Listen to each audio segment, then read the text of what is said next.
তো দেখো বালুশাহী মিষ্টি বানানো কমপ্লিট হয়ে গেছে।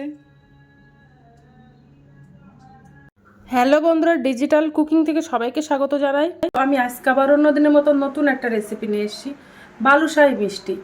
তো ভিডিওটা স্কিপ না করে শেষ পর্যন্ত দেখার জন্য অনুরোধ রইল। তো চলো রান্নাটা শুরু করি। প্রথমে আমি 1 বাটি ময়দার আটা নিয়ে নেব।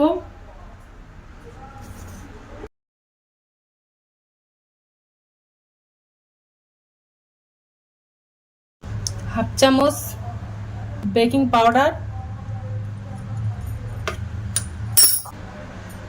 আর 2 চামচ ঘি দিয়ে দেব। আর তোমরা চাইলেও সাদা তেল দিয়ে দিতে পারো। তো ঘি দিয়ে দিলে উপর থেকে বেশ শক্ত মোচমোচে মতো হয়, তার জন্য ঘি দিয়েই দিলাম। তো এবার ময়ামটা দিয়ে নেব। ময়ামটা যত সুন্দর দেওয়া হবে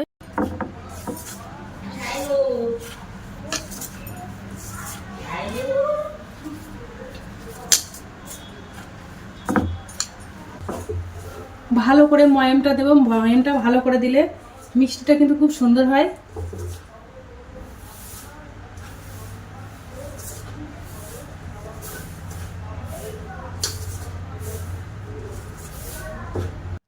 এবার দেখো হাতের মুঠোর মধ্যে আসছে, তার মানে ভালো করে ময়ামটা দেওয়া হয়ে গেছে। এবার আমি জল দিয়ে আটাটা মেখে নেব। তো আমি অল্প করে জল দেব। জল দিয়ে আমি আলতো করে করে মেখে নেব, দলা পাকিয়ে নেব না।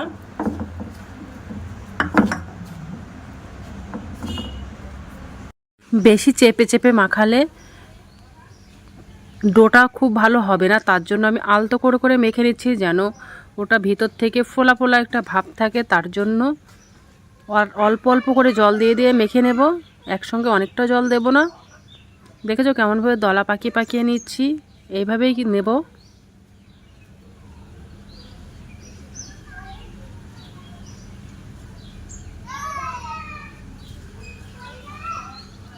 অল্প আর একটু জল দিয়ে নিলাম।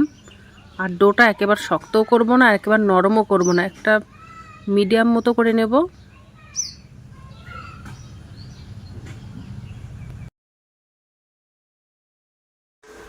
তো দেখো আলতো করে একটা ডো বানিয়ে নিয়েছি, নাও শক্ত নাও নরম। তো এইভাবে দেখতে পাচ্ছ ডোটা বানিয়ে নিয়েছি।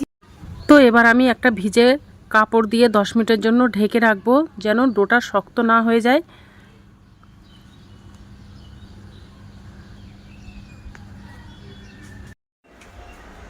এবার একটা চিনির শিরা বানিয়ে নেব।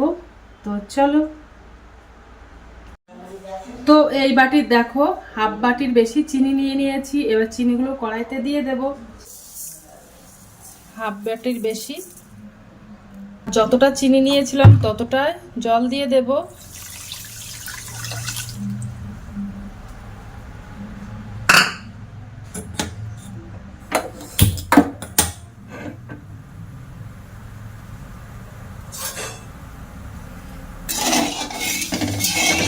ভালো করে একটা চিনির শিরা বানিয়ে নেব।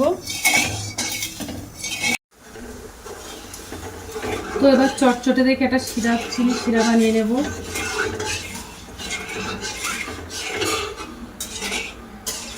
দেখো চিনির শিরাটা একটু চটচটে মতো হয়ে গেছে। ওর মধ্যে একটু লাল রঙের একটু ফুড কালার দেব, 1 ফোঁটা। দেখতে খুব ভালো লাগবে, তার জন্য তোমরা চাইলে ওটা স্কিপ করতে পারো।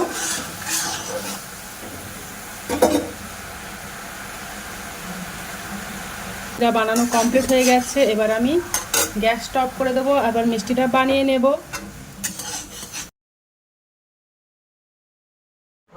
তো দেখো 10 মিনিট হয়ে গেছে, এবার আমি মিষ্টিটা বানিয়ে নেব।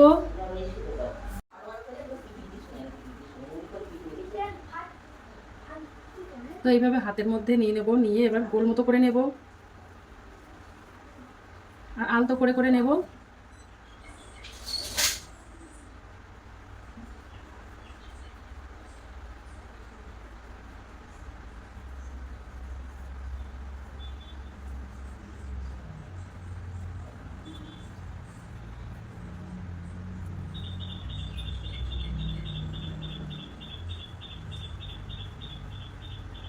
দেখো কত সুন্দর গোল হয়ে গেছে। এবার মাঝখান থেকে একটু ছিদ্র করে নেব।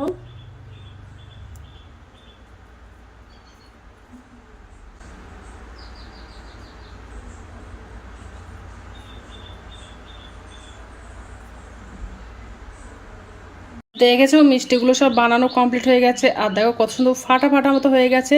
ওইটা যখন আমি তেলের মধ্যে দেবো তখন আরও ছাড়া ছাড়া হয়ে যাবে, আর দেখতে কিন্তু অসাধারণ লাগবে। আর ওর মধ্যে চিনির শিরাগুলো যাবে। এবার আমি মিষ্টিগুলো ভাজা করে নেবো। তো কড়াইতে তেল দিয়ে দিয়েছি, তেলটা গরম হতে থাক। এবার তেল গরম হয়ে গেছে, এবার আমি একটা একটা করে দিয়ে দেবো।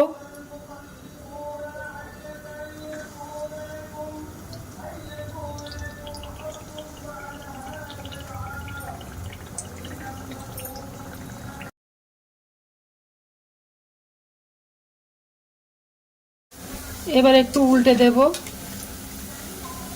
আর দেখেছো তেলের মধ্যে দিয়েছি, একদম ফেটে ফেটে গেছে, কত সুন্দর।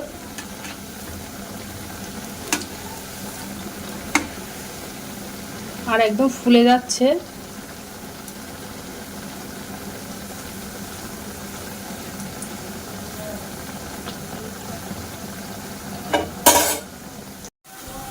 আর এই মিষ্টিগুলো একটু লাল লাল করে ভাজা করে নেব।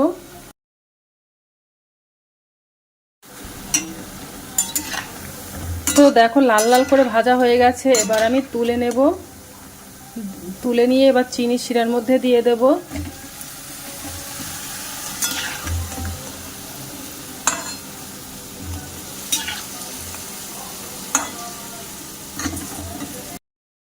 এবার চিনির শিরার মধ্যে দিয়ে একটু উল্টে পাল্টে দেব, যেন চিনির শিরাগুলো ভিতরে যেন প্রবেশ করে, তার জন্য। আর একটু মিনিট 10 মতো ভিজিয়ে রাখবো।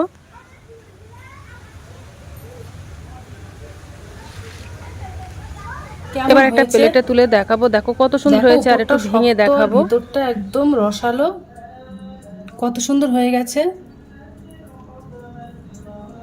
দেখো একদম নরম, ভিতরটা নরম একদম, আর উপরটা শক্ত।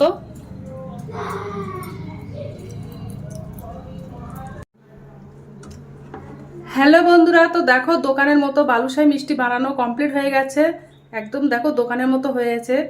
তোমরা একবার হলে বাড়িতে ট্রাই করতে পারো। তো আজকের দিনের মতো ভিডিওটা এখানে শেষ করছি। আগামী দিন নতুন আবার একটা ভিডিও নিয়ে চলে আসবো। তো টাটা, বাই বাই, সবাই ভালো থাকবে, সুস্থ থাকবে।